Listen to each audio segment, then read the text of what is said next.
Tá, não esqueçam que eu conto com vocês, viu, para me ajudar em relação ao áudio, em relação aos fakes, ainda tem mais isso agora para a gente aturar no EAD.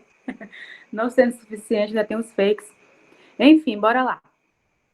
Na última aula, a gente trabalhou e conversou sobre o trovadorismo, certo? Então, seguindo a ordem cronológica da literatura, porque a gente já conversou que tudo na literatura acontece seguindo uma série de acontecimentos, uma ordem de acontecimentos, né, de datas, que é o contexto histórico. Então, agora, cronologicamente falando, nós sairíamos do trovadorismo e passaríamos para o classicismo.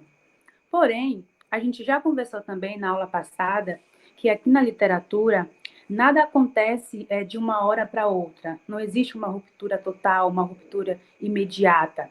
Existe um processo para que se chegue, para que se finalize uma escola literária e para que outra comece a surgir, né? Outra estética literária comece a surgir. E é isso que vai acontecer hoje. A gente vai estudar justamente essa transição, né? Esse percurso que é feito antes de chegar na segunda escola literária, que seria o classicismo. Então, a aula de hoje vai ser sobre o humanismo. Então, enquanto eu estou falando, vocês já podem escrever essa ordem, né, de trovadorismo, humanismo e classicismo, e a gente vai conversando aqui. O que seria o humanismo? O humanismo, ele foi uma corrente intelectual. Ainda existe, né, até agora, digamos que uma divergência de ideias para se conceituar o humanismo. Se ele foi uma escola literária de fato, ou se ele só foi um período de transição, uma corrente intelectual que surgiu, que trouxe diversas influências. Então, aqui a gente fica com o humanismo como uma corrente intelectual, que marcou a transição da Idade Média, lá no trovadorismo, na Idade Medieval, e o Renascimento, que é o que a gente vai conhecer também. Conhecer essas nomenclaturas que vão aparecer, mas que são nomes diferentes, mas que estão ligados um com o outro. Então, o humanismo, o renascimento, o classicismo, todos esses três nomes, eles têm uma ligação porque eles aconteceram exatamente no mesmo período, né, no mesmo tempo. Acho que vocês já escreveram, né? Deixa eu passar aqui para o outro slide para explicar essas nomenclaturas que são próximas.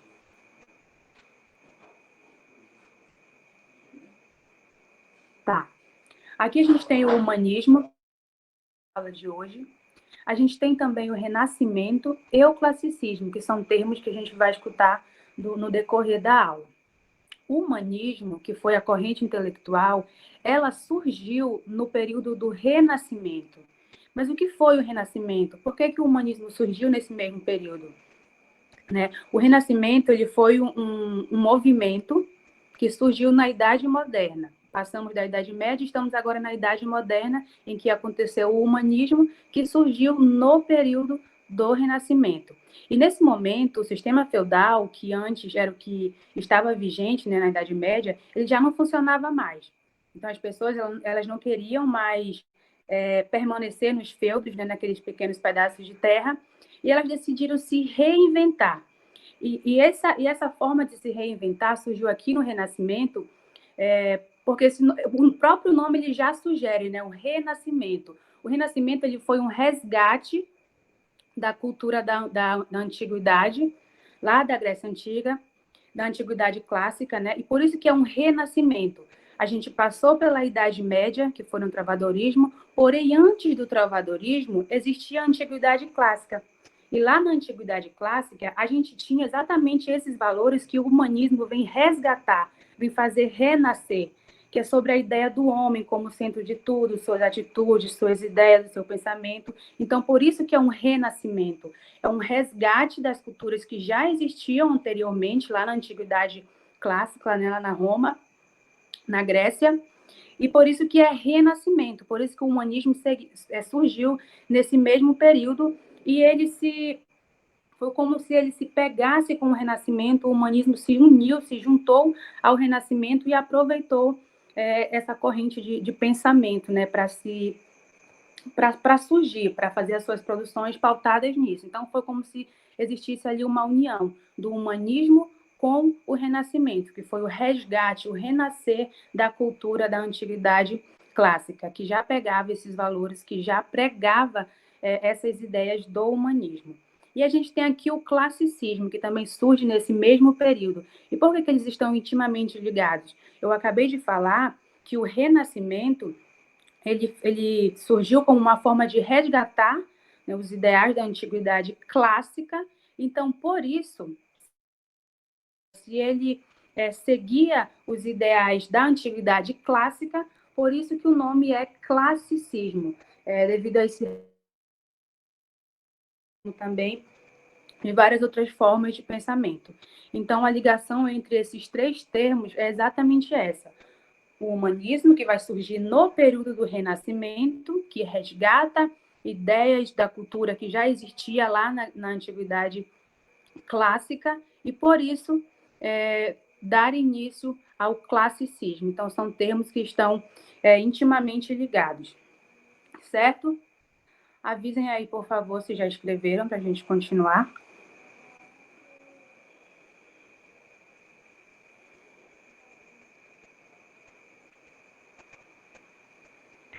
Acho que foi, professora. Tá.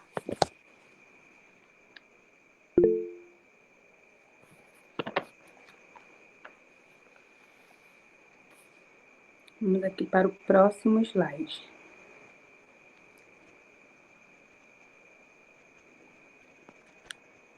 Tá, falando em contexto histórico, a gente já viu o humanismo, a gente já viu que surgiu no período do Renascimento e que tem uma ligação com o classicismo porque estão inseridos no mesmo período.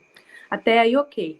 Falando em contexto histórico, o humanismo ele tem início a partir do século XV e um momento marcante do humanismo, do surgimento do humanismo, foi a crise do feudalismo. A gente compreendeu na aula passada, eu expliquei sobre os feudos, sobre os pedaços de terra, sobre o senhor feudal. Então, todo aquele sistema econômico e político que até então era vigente, que até então funcionava, aqui no humanismo, né, quando vai entrando já a Idade Moderna, saindo da Idade Média, ele começa a ter a sua decadência, ou seja, vai começando a existir aqui a crise no sistema feudal. Como eu acabei de falar, as pessoas não queriam mais se limitar àquela vida nos pequenos pedaços de terra, onde o seu pensamento, as suas ações, os seus pensamentos não eram considerados, a gente não tinha ali um posicionamento crítico, pelo contrário, todos eram pautados nas regras até então da igreja, né? Tudo voltado para a igreja. E aqui é diferente, existe já a decadência e a crise do feudalismo. Tá. Outra coisa importante também a se falar aqui com a crise do feudalismo.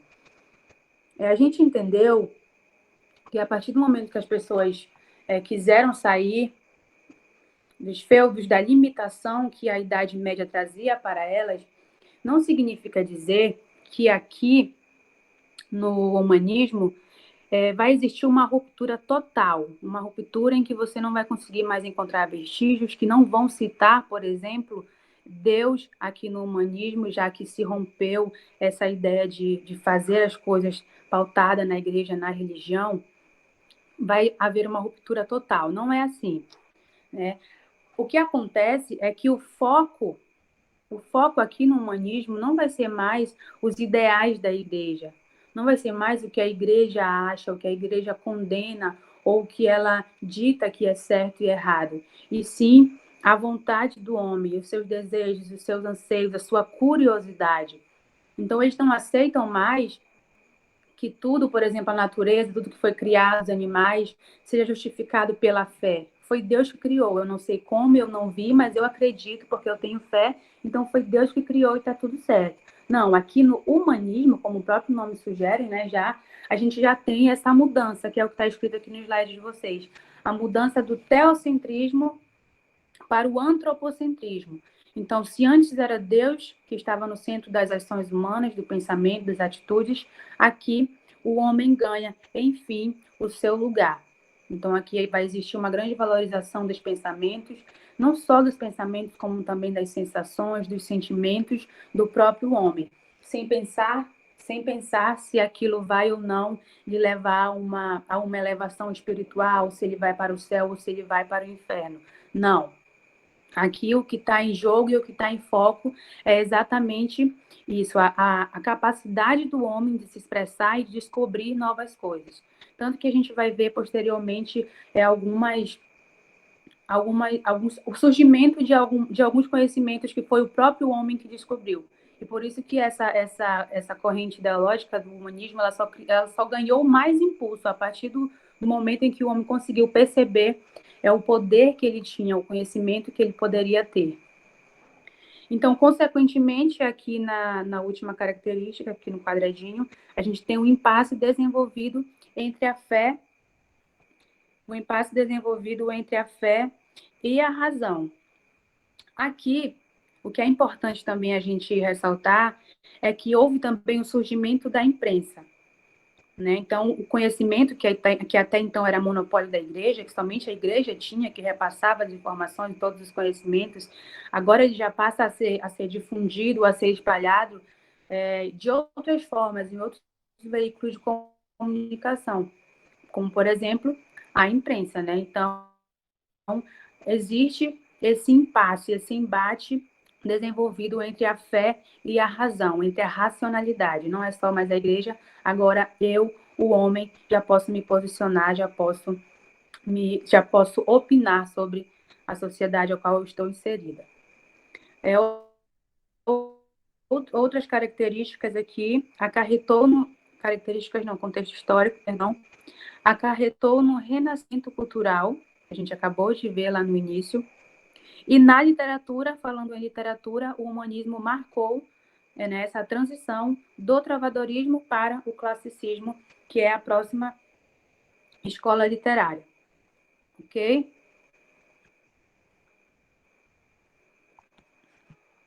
Eita, derrubei aqui.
Não esqueçam de avisar, que eu estou aguardando vocês.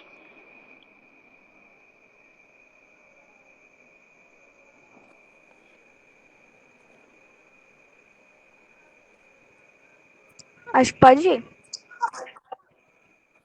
Tá.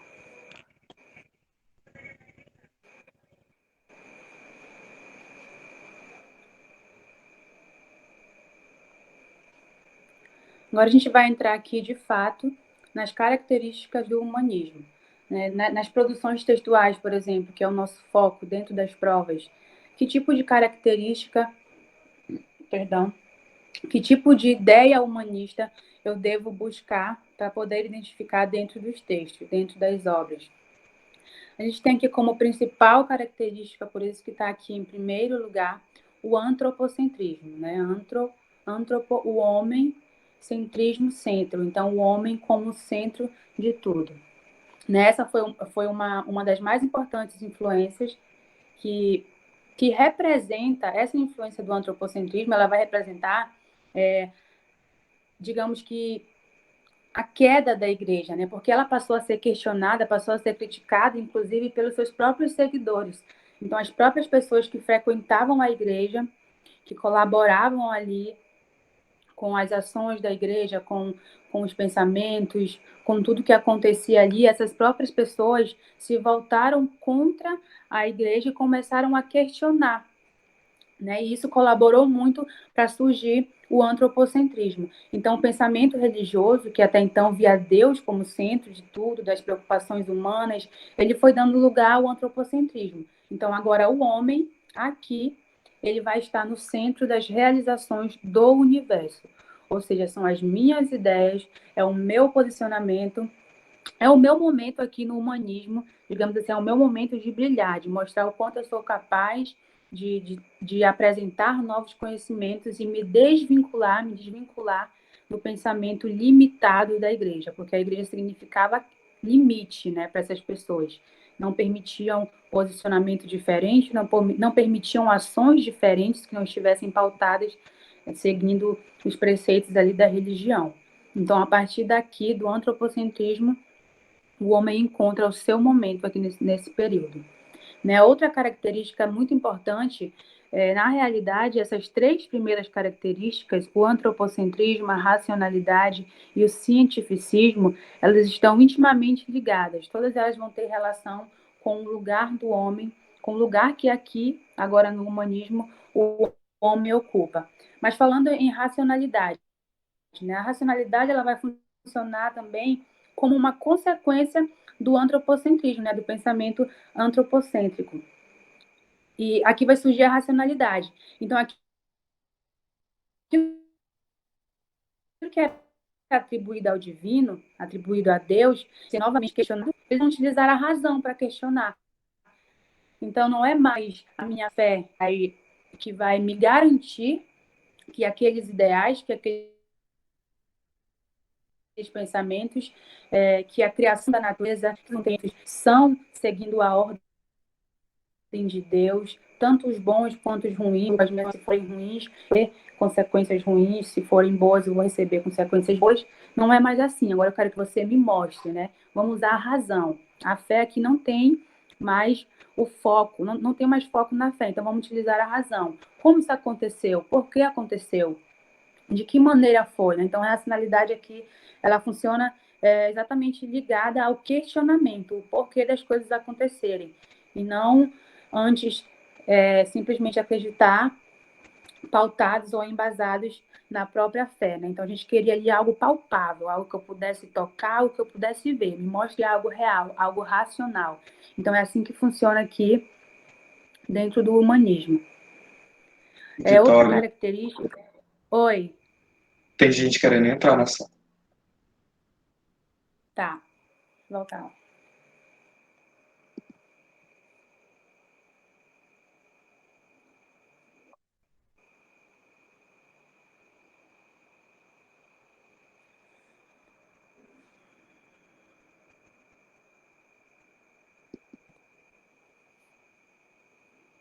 Valeu.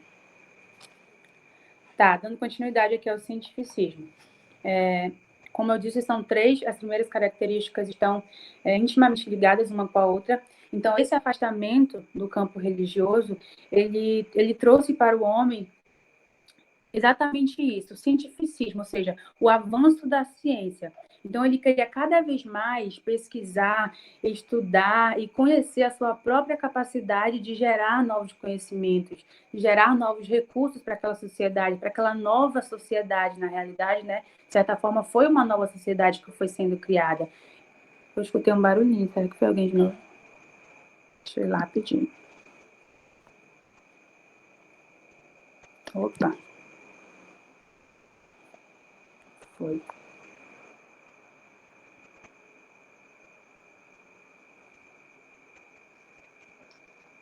Espero que o Fabrício não seja fake. Mentira, fake não é. Deixa eu ir aqui. Tá.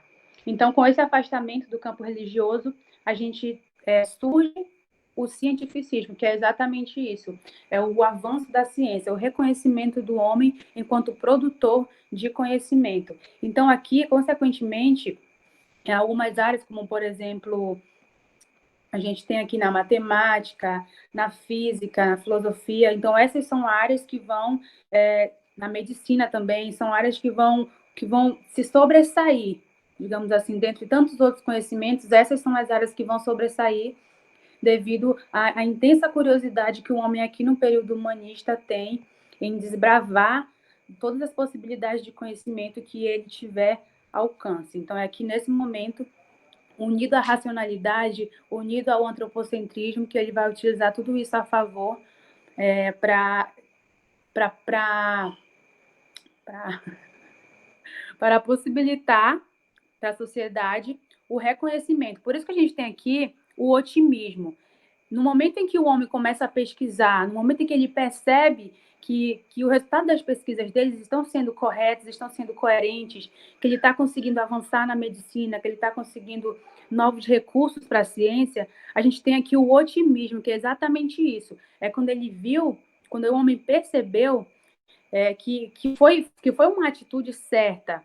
Foi como se ele dissesse, poxa, eu acertei aqui, me desvinculei da igreja, utilizei a racionalidade, utilizei o cientificismo, me coloquei como centro e consegui um avanço na medicina, consegui avanço nas descobertas e em tantas outras áreas aqui nesse período da Idade Moderna. Então, o otimismo é exatamente isso. Foi quando o homem percebeu que a sua busca por conhecimento, que a utilização da racionalidade teve sentido, fez sentido e contribuiu para a sociedade, para aquela nova sociedade que surgiu no período humanista.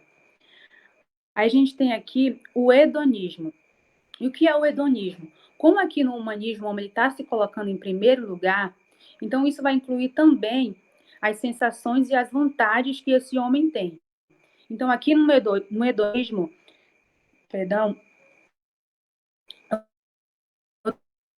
tem a valorização dos prazeres carnais. Então não se tinha uma preocupação do que poderia ou não acontecer quando, por exemplo, a gente morresse, se as minhas atitudes me levariam ao céu ou se as minhas atitudes me levariam ao inferno. Aqui não. Aqui no hedonismo, o que vale é o agora. Então a gente vai focar na vida terrena, totalmente contrário, né, do que acontecia lá na Idade Média, em que eu fazia tudo o que eu pensava, eu deveria levar em consideração Deus, eu deveria levar em consideração a religião. Aqui não. Eu posso até falar de Deus, eu posso até citar o nome de Deus aqui no humanismo, porém ele não vai ser o foco. O foco é o agora, são as minhas atitudes, são as minhas sensações, a minha vida plena. Então o hedonismo é exatamente isso, é a valorização do prazer carnal, da atitude do homem frente à sociedade, das sensações, dos seus desejos, dos seus anseios.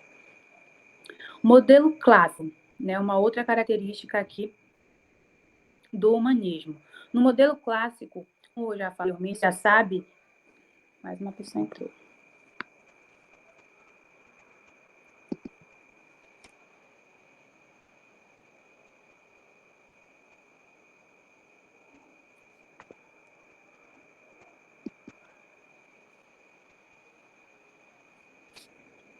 Então, aqui no modelo clássico, a gente já sabe, a gente já ouviu no início da aula, que a próxima escola literária que vai surgir é o classicismo. Então, consequentemente, o classicismo, que surgiu no Renascimento, que resgatou a cultura, né, lá da Antiguidade Clássica, se resgatou a cultura, se resgatou costumes, consequentemente isso vai influenciar dentro das produções literárias aqui do humanismo, porque ele surgiu nesse período.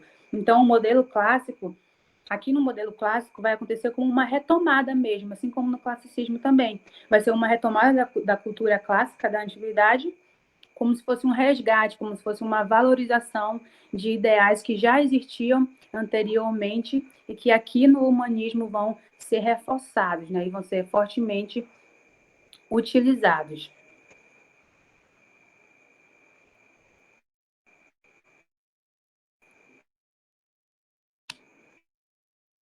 Tentar aqui entrou a característica.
Já?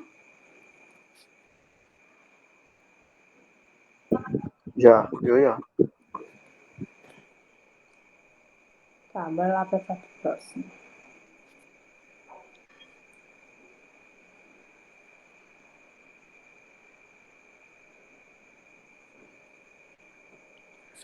A valorização do corpo humano e das emoções, a gente acabou de discutir, né? Eu só coloquei separado aqui como uma característica porque é importante, mas a gente já conseguiu compreender o quanto o homem aqui no humanismo, ele se reconhece como importante, né? Ele tem uma valorização aqui muito grande, e não só as emoções dele, como também o corpo propriamente dito, o corpo mesmo, a estrutura, que é justamente que casa, que se liga com essa última característica aqui, que é a busca da beleza e perfeição.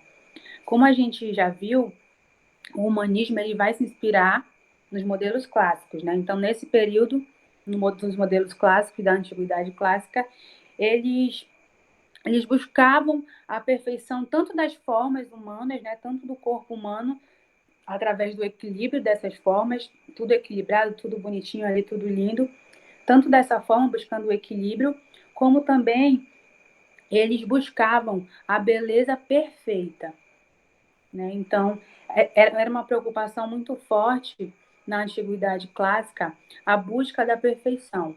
Então, além dos pensamentos, além das emoções do homem, também é importante que haja esse equilíbrio entre a forma, entre o pensamento, entre a perfeição e principalmente que se encontre a beleza perfeita dentro dos ideais clássicos, que era exatamente de onde eles se baseavam. Então, o corpo humano e as emoções do homem aqui, eles vão ser bastante valorizados nesse período específico do humanismo. Por que no início da aula eu falei que existe ainda um impasse, né, entre os estudiosos, entre os pesquisadores, em definir o humanismo, se define como um movimento que se define como uma escola literária ou somente como um período de produção?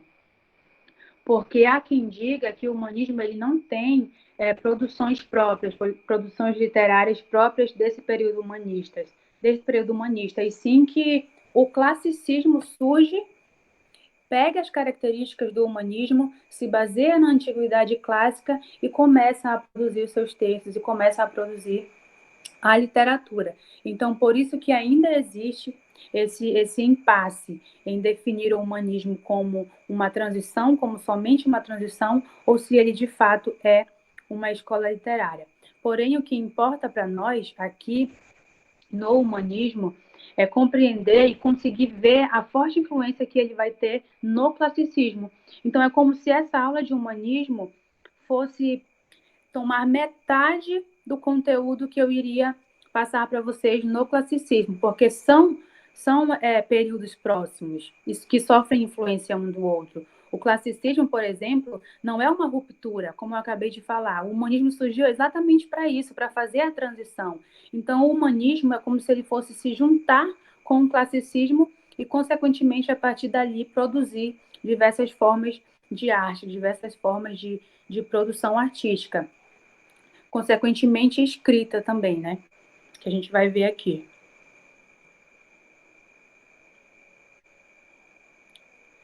Aqui a gente tem, acredito que vocês já escreveram, né? Eu acho, deu tempo. Aqui a gente tem uma espécie de resumo, né? Este é o grande entendimento-chave do humanismo e, posteriormente, do classicismo, para vocês verem o quanto elas estão ligadas, né? Qual é esse grande entendimento, essa chave do humanismo? Tudo passa a se direcionar para o homem e não para Deus. Tá? E vocês escrevam, dando destaque para isso aí no caderno de vocês, que essa de fato é a chave de entendimento, tanto para o classicismo como também para o humanismo. Compreender que a partir daqui, se houver dificuldade em entender daquele texto, do que ele se trata, se ouvir Idade Média, se ouvir Idade Moderna e não conseguir distinguir um período do outro, eu acabei esquecendo, só lembrar que aqui no humanismo tudo passa a se direcionar para o homem e não para Deus. Então, consequentemente, se direciona para o homem, eu vou lembrar do racionalismo, vou utilizar a razão, eu vou lembrar do antropocentrismo, eu vou lembrar do cientificismo, eu vou lembrar do hedonismo, eu vou lembrar do otimismo. Então, são termos e conceitos muito próximos. Então, tudo isso vai estar diretamente relacionado com a centralização do homem e não a centralização de Deus. Então, esse é um ponto importante para conseguir diferenciar e encontrar as características do humanismo dentro das produções textuais.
Já, galera, posso passar? Acho que já. Pode. Tá.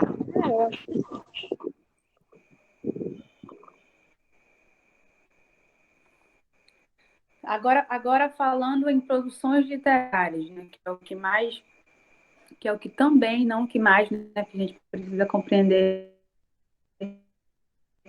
as características, mas é o que também nos interessa aqui. As produções literárias do humanismo em Portugal.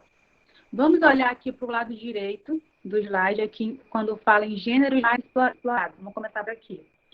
O humanismo, especificamente em Portugal, os gêneros que foram mais explorados, que foram mais utilizados, que surgiram mais nesses gêneros, foi o teatro popular, né? E aqui no teatro popular, a gente tinha os autos e as farsas. Os autos, vocês podem fazer uma relação, como, por exemplo, o auto que a gente tem aqui no Brasil, que é bastante conhecido, que é o Auto da Compadecida, né? Foi também uma produção que se baseou nas primeiras produções literárias que surgiram aqui no teatro popular, como, por exemplo, o Alto da Barca do Inferno, que foi de Gil Vicente. Posteriormente, né, muito mais à frente, surgiu o Alto da Compadecida, e ele também teve como base, né, com certeza, exatamente os autos que surgiram aqui no período do humanismo. Então, eu dei esse exemplo, que é um exemplo mais próximo que a gente tem. Então, no teatro popular, a gente tinha os autos e as farsas. As farsas, elas já tinham um teor mais cômico, um teor mais engraçado.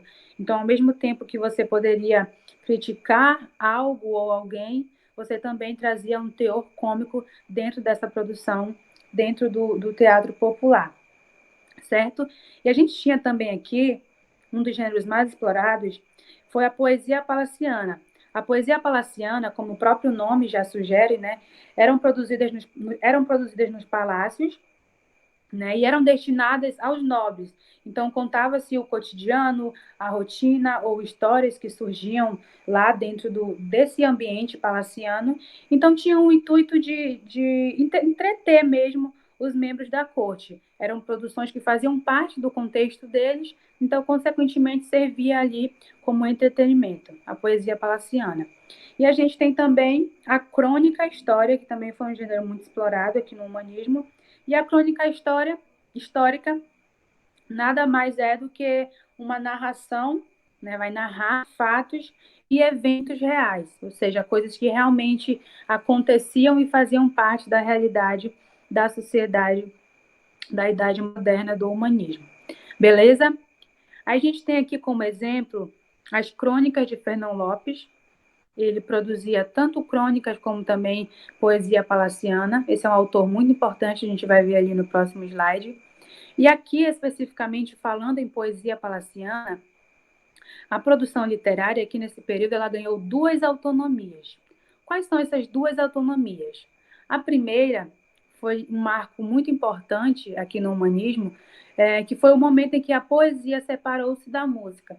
Lembram lá no trovadorismo que tudo era voltado para a música, que os textos eram lidos ou cantados ou acompanhados de instrumentos musicais? Era tão forte a presença da música lá na Idade Média, lá no trovadorismo, que a gente tinha como título cantigas, né? As cantigas de amigo, as cantigas de amor, as cantigas de escárnio. Então, a música era presente e estava intimamente ligado com a poesia. Porém, aqui, a partir dessa mudança da Idade Média para a Idade Moderna, a partir do surgimento do humanismo, dentro do Renascimento, a gente tem a separação da poesia e da música. Ou seja, aqui, de fato, o texto se torna unicamente escrito, digamos assim. Então, a escrita sobressai aqui nesse período do humanismo e a gente não tem mais a presença forte da música. Beleza? A outra autonomia foi a da língua portuguesa.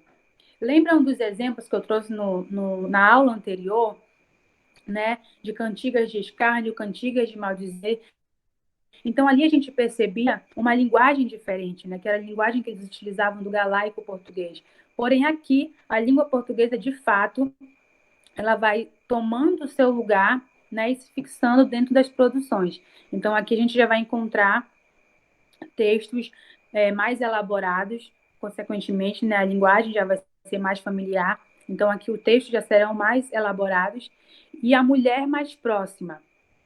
Lembram que no trovadorismo a gente tinha a figura da mulher como algo distante, como inalcançável. Então a gente tinha um sofrimento muito grande por não conseguir alcançar aquela senhora. Até o tratamento que se dava era trazendo essa ideia de algo inalcançável, de algo inacessível. Porém, aqui no humanismo, a mulher ela se torna mais próxima. Ela já começa a ser tratada, a ganhar nomes como por exemplo,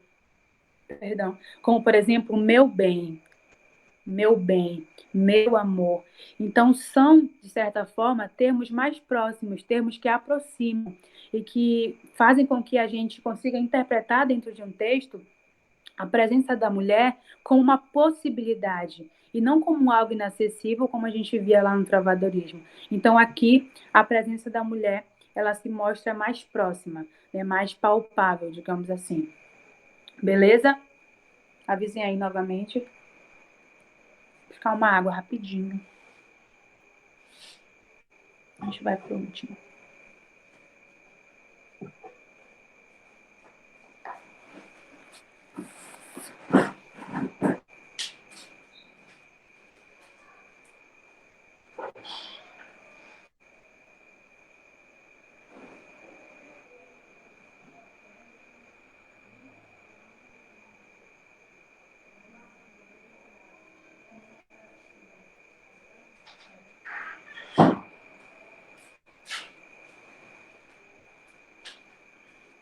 Já voltei.